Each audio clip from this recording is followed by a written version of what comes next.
Y ella es la doctora Norma Alicia Chaupín. Doctora, muy buenos días y de verdad muchísimas gracias por aceptar la invitación. Bueno, muchísimas gracias a ustedes por haberme invitado y la verdad que la estamos pasando desde temprano, desde la madrugada. Estamos en el aire. Les cuento que la doctora viene desde la ciudad de Toronto y yo le hablé de que muchos de ustedes nos van a enviar sus dibujitos para que ella los analice más adelante después de que conversemos con ella un poco. El grafo, o sea, es la escritura, es la ciencia de analizar a las personas a través de la escritura.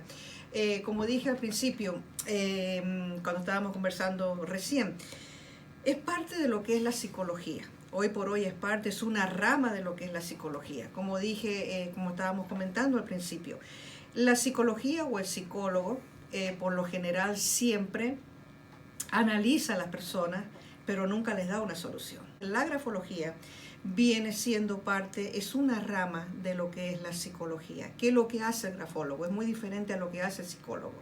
El psicólogo, por lo general, uno va, lo escucha y nunca le da una solución. El grafólogo tampoco le va a dar una solución, pero lo que pasa es que analiza las personas a través de los dibujos, a través de los rasgos, cómo hace. Es fácil a veces mentirle a un psicólogo, pero a un grafólogo no, porque queda plasmado en el papel, sus rasgos quedan plasmados en el papel y ahí donde, por ejemplo, este dibujito que me llegó hace poco, de la persona, o sea, aparentemente la persona está un poco, digamos, tranquila, pero llega un punto donde hace que se siente nervioso. ¿Okay? Entonces, por los rasgos que pone, eso es lo que es. O sea, la grafología aquí, especialmente en Canadá, se usa, muchas compañías llaman a los grafólogos, porque a veces hoy por hoy, cuando una persona requiere un trabajo, traen unos resúmenes increíble, pero la mayoría de las veces esos resúmenes no concuerdan con la persona. Claro, se los hizo el primo. Porque se los hizo el primo, se los hizo el vecino, yo no sé quién se los hizo. Algo que pero no es la persona. Entonces, por eso llaman a los grafólogos. Entonces, una de las cosas que se usa mucho en la grafología aquí es la criminología. Eso es algo que, ¿por qué? Porque uno ve los rasgos y uno puede dar. Ahora, ese trato de grafólogos solamente son con las empresas o con la criminología, o sea que, como estábamos hablando al principio, a mí me contrataron en Buenos Aires, en Argentina, un hotel, y aquí en Toronto una compañía de viajes. La compañía de viajes aquí en Toronto, que me contrata para ver el personal, y la mayoría de los que habían aplicado, ninguno coincidían con el resumen. Con el resumen. Entonces, yo no le puedo decir eso directamente a la persona, sino al dueño que me contrata. Pero sí puedo ayudar a la persona, si la persona me permite, en algunas áreas, porque como dije al principio, no solamente esto yo hago, sino que también estoy en la parte espiritual también. Sí, a ver, es que amigos, yo quería preguntarle a la doctora Norma Alicia qué es la grafología para que ustedes pierdan ese miedo, porque yo no sé, siento que muchos dirán, ay no, pero es que me adivinen. No, ella no va a adivinar su futuro, no va a adivinar cómo le va a ir. No, ella solamente le va a dar por medio de ese dibujito algunos rasgos de su personalidad. Entonces, acuérdense que ya es una ciencia. La doctora Norma Alicia, además de ser grafóloga, ella es licenciada, tiene una licenciatura en música y en teología. Además, tiene maestría en teología. Ella tiene un doctorado en historia y también tiene un doctorado en religión. Estudió 3 años psicología y 3 años sociología. Y fue estudiando la psicología que ella se enamoró de la grafología. Sí. O sea, yo estudié en la Stratford University, me acuerdo, 3 años. Y a mí me aburrió la psicología, o sea, no que me aburrió la psicología, me aburrió la sociología. Y es un poco ridículo porque la sociología la usamos permanente. Y es algo increíble, o sea, pero poco a poco me fui, o sea, la primera licenciatura que yo saqué fue en canto. Y eso fue, como yo siempre digo, un disappointment en mi vida, porque yo no quería una licenciatura, yo lo que quería era un doctorado. Yo soñaba con tener un doctorado. Pero nunca lo pude lograr, a pesar de que para tener una licenciatura en canto uno tiene que estudiar diversas clases de idiomas. Pero para sacar un doctorado tenía que estudiar el alemán, y eso fue lo peor que me pudo pasar. No, imagínate, si no, pues escasitamente podemos con el inglés, imagínate, Mario, ponernos a estudiar alemán. Nunca pude sacar el alemán, y el alemán es fundamental para la música. Y después, o sea, empecé a estudiar, dejé eso por un tiempo, empecé a estudiar lo que es en el área, para haberme criado en un hogar cristiano. Estudié lo que es el área de lo que es la teología, me gustaba mucho la teología. Y poco a poco fui entrando en eso también. Aquí en McMaster hice varios cursos de lo que es producción en radio y televisión. Y así poco a poco iba a diferentes tipos de carreras, diferentes tipos de cosas. Y siempre iba, o sea, terminando una y empezando otra y empezando otra. Y así fue como alcancé licenciatura en teología, maestría en teología. Al tener un niño como Marcos que nació con síndrome de Down, tuve que tomar una licenciatura en sexología. Marcos está hoy con nosotros. Sí, Marcos, también, saluda. Marcos, Marcos, entonces todo eso tuve que prepararme. Diplomas hay por toda la casa. Entonces de ahí seguí lo que es historia, de lo que es religión. Y de ahí entonces dije, bueno, voy a terminar esto que alguna vez me empezó a gustar, lo que es la psicología, pero no, la verdad que no quería seguir psicología. Pero alguien en uno de mis viajes a Argentina me sugirieron de la grafología en la Universidad de Buenos Aires. Y ahí dije, sí, no me voy a venir a Argentina a estudiar, así que lo estudié online. Hice los cursos y poco a poco fui terminando todo eso, y fue algo que es muy bonito porque uno, o sea, a veces tiene contacto con la persona, pero a mí no me hace solamente con que me escriban, ya como dijo Mario, es un problema. Claro, ya a mí me da susto, la verdad, mandarle una nota a Alicia. Se la voy a mandar siempre por WhatsApp, porque si se la mando escrita me va a analizar. Claro. Es muy agradable compartir con la doctora Alicia y que le diga a uno como lo que uno de pronto ni sabe. A veces tenemos cosas escondidas en nuestra personalidad que no las sabemos o sencillamente no las queremos reconocer. Bueno, doctora Alicia, yo quisiera devolverme un poco a su niñez y ¿hace cuánto llegó usted a Canadá? Bueno, yo llegué a Canadá exactamente hace 42 años. 42 años, o sea se puede prácticamente decir que es más canadiense que... Sí, lógicamente, sí. La vida ha pasado, pero siempre me preguntan, siempre la gente me pregunta de dónde es o de dónde usted cree que, cómo se considera. Siempre digo lo mismo, no lo sé, siempre digo no sé de dónde soy. Y la gente lo mira. ¿Y cómo que no sabe dónde es? Le digo, no sé dónde soy porque tengo una historia. Cuéntanos un poquito de esa historia. He contado esto porque también tengo 30 años, o sea, en lo que es programa de televisión de cristiano, que casualmente cuando estudié en McMaster, después nos fuimos a Crossroad, donde abrimos el programa en español, 30 años, y lógicamente ahora también en TV, en radio. Pero, ¿qué es lo que sucede? Cuando me preguntan, digo, no sé, la gente se admira, porque por lo general dice, cuando uno ve, ¿de dónde sos? Bueno, de Colombia, de Argentina, de Paraguay, o de Perú. Pero en mi caso digo, no sé, y siempre lo digo por lo siguiente. Mis padres llegaron, siendo yo un bebé, a Argentina, procedente de Israel.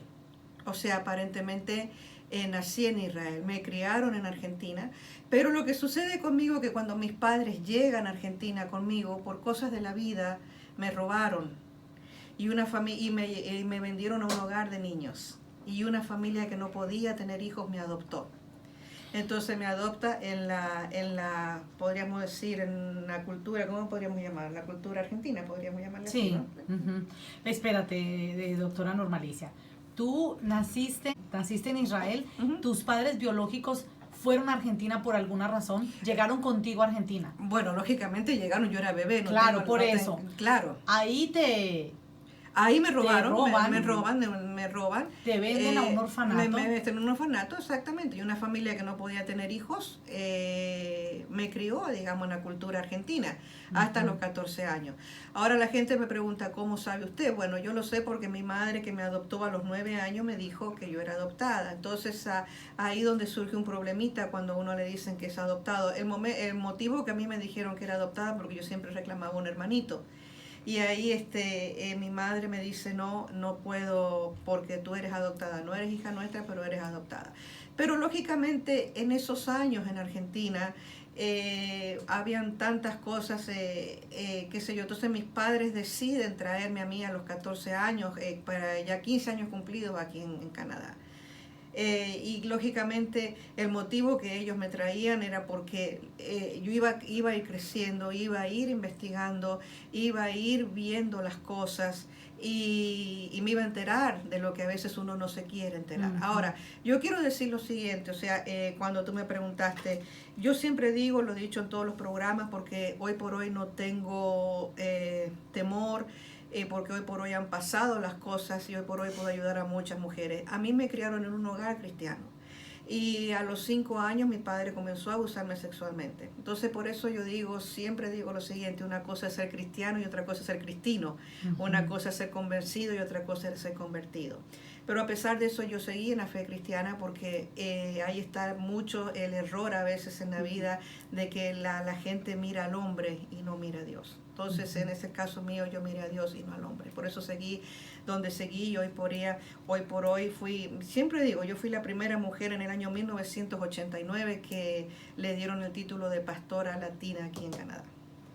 Doctora, ¿en qué momento usted toma ese poder de resiliencia, de superarse ante tantas dificultades en su nuevo hogar, que le dan a conocer su origen, digámoslo, aunque suene duro, tan catastrófico, para llegar a la persona que es hoy en día, como nos decía anteriormente, que infinidad de títulos tiene en su apartamento debido a los estudios que ha tenido? Bueno, hay una cosa que la gente tiene que, no es fácil salir de eso, o yo creo que uno tiene que, yo siempre digo, yo he sufrido todos los tipos de abuso psicológico y abuso sexual. Ahora, entre los dos, sinceramente, entre el abuso psicológico y el abuso sexual, no sé cuál es el peor, pero me inclinaría al abuso psicológico. ¿Por qué? Porque los mismos padres, o sea, que a mí me adoptaron, los mismos padres me decían, no servís para esto, nunca vas a llegar a nada. No sos buena para nada, sos un inútil, sos fea, todo. Entonces eso le va creando en la mente a la persona algo que nunca vas a llegar a hacer nada. Entonces, ¿qué es lo que sucede? Ahí donde dice uno, yo tengo que demostrar que sí puedo. Es la otra parte. Eso, o sea, es hacer lo que se llama en psicología revertir las cosas. O sea, yo no sirvo, yo voy a demostrar que yo sí puedo. Y yo creo que eso fue, yo me casé muy joven, yo me casé a los 17 años con un peruano, así que peor, argentino, peruano, esto es un sancocho colombiano. Una mezcla total. Sancocho. Alicia, o sea, tú eres una persona muy feliz, eres extrovertida, sí, eres muy sí, alegre, eres una mujer obviamente muy inteligente. Yo quiero preguntarte algo. Cuando tú estabas niña, que vivías el abuso de tu padrastro. Eso fue lo que me llevó a mí a casarme joven, porque cuando ellos me traen a Canadá, me acuerdo que yo le dije a mí, o sea, yo ya iba creciendo y mi padre todavía seguía tocándome, entonces yo le dije a ella que mi padre seguía tocándome y ella, me acuerdo, nunca se me olvidaron las palabras de ella, y ella me dijo que yo tenía que dejarlo porque para eso ya me habían adoptado. Uy, no, Alicia, peor todavía. Dios. Entonces por eso yo me casé muy joven. Me casé a los 17 años, a los 18 lo tuve a Marcos. Y bueno, después tengo 2 hijos más que ya son universitarios, profesionales, tienen sus vidas. Pero yo creo que por muchos años, o sea, yo viví eso, de vivir una vida de víctima, de que nunca decir nada, o sea, lo que me había pasado. Yo vine a sacar todo esto que me ayudó a mí, prácticamente lo puedo decir, que me ayudó a mí, fue aparte de mi marido, fue un profesional, que fue el doctor, el ginecólogo mío, que me dijo, tienes que buscar tus orígenes, porque yo sé que tú eres hebrea. Y yo le decía, ¿cómo te tantas cosas? Me dijo, yo sé, y él me decía, y él me insistió, y casualmente ahí donde empieza, digamos, ese camino de ir a la Argentina para hacerse el análisis, para saber si uno es hebreo, son 3 lugares donde lo hacen, en Argentina, en Estados Unidos y en Israel, lógicamente. Entonces fui a Argentina porque Argentina tiene la comunidad más grande hebrea, y ahí me lo hicieron. Y cuando yo regreso, o sea, porque yo estaba de gira en Argentina dando cursos de teología, entonces me dicen, sí, el análisis salió, o sea que es completamente de madre y de padre hebreos. Wow. Entonces yo lo tengo eso. Entonces ahí empieza ese proceso de querer yo buscar a mis padres. Entonces voy a diferentes organizaciones en Argentina.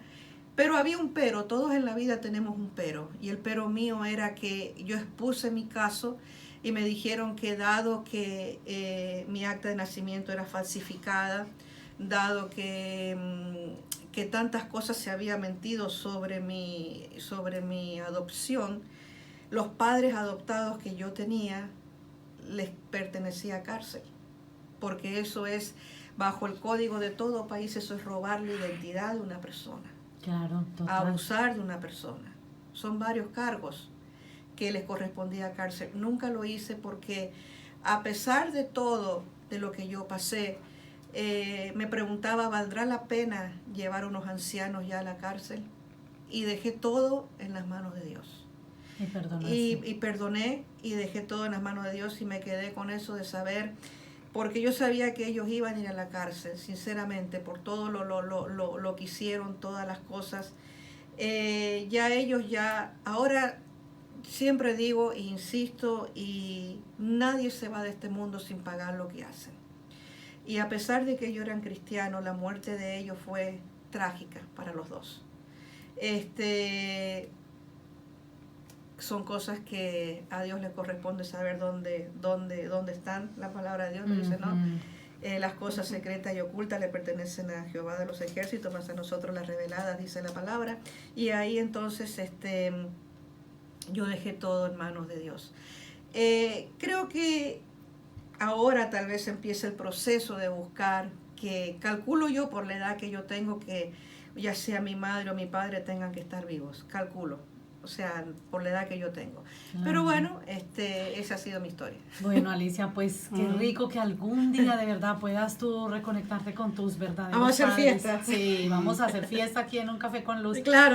Alicia, ya para dejar esta faceta tuya, esta etapa que fue realmente muy dura, pero que ahora sin duda pienso yo que puede ser ejemplo y estímulo para muchas personas que han vivido, porque muchas personas viven lo que tú viviste y todavía de pronto en silencio y no han podido hablar. ¿Qué les dirías tú? Bueno, lo que pasa, lo que yo les diría, hay muchas personas, tanto también hay mujeres y hombres también que viven estos, muchos de ellos abusados también, y muchos que les pegan, mujeres también. Para mí no fue fácil, o sea, yo vine a decir esto después de los 33, 35 años, esto no fue fácil. O sea, es un camino, uno vive como víctima toda la vida, entonces uno tiene que tomar la determinación de que sí puede, a mí me decían no servir, sos un inútil, de demostrar que sí se puede salir, decir, ok, yo tengo que salir.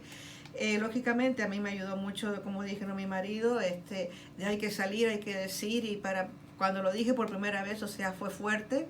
No, claro, fue fuerte, y la verdad que no podía parar de llorar, o sea, porque tenía 3 cámaras enfrente de televisión, pero como es, hay que sacar, o sea, si usted está pasando por ese momento, sacarlo, decirlo, hablarlo con alguien, o sea, que es hora de dejarse de ser víctima y salir adelante, y uno puede, porque uno puede, y como digo, ¿no?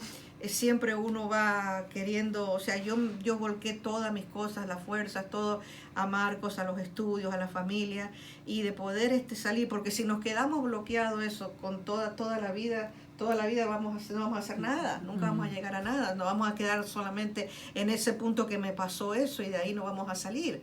Y es hora de salir, es hora de enfrentar.